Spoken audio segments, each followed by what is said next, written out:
Kabalintunaan sa biyayang hatid na dinumog ng mga isda sa Binangonan Fishport sa Rizal, ang pagkalugi naman ng mga may-ari ng nasirang fish cage sa Laguna de Bay, bunsod ng bagyo. Yan ang tinutukan ni Von Aquino. Pakyawan ang bentahan ng isda dito sa Binangonan Fishport sa Binangonan, Rizal.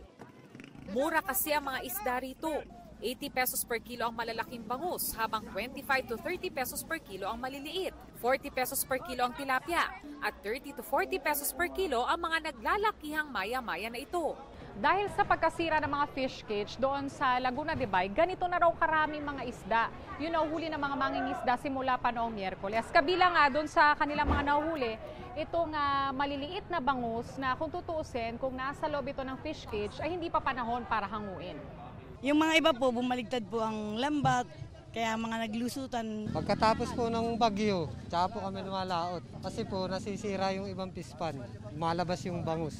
Pero pag wala pong bagyo, Mahina po, mahina. Minsan po wala. Pakyawan naman kung mamili ang mga dumayo pa mula ibang lugar. Sobrang saya po. Mura. Mas maganda kasi pagkakitaan to kasi mababa. Sa gulay naman, tumaas ang presyo ng mga galing sa Benguet na binibenta sa Mega Q-Mart. Pinagkakasya na lang po.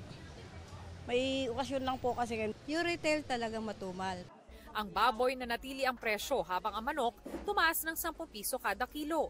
Tumaas din ang presyo ng ilang gulay sa Litex Market. Para sa GMA Integrated News, Von Aquino, nakatutok, 24 oras.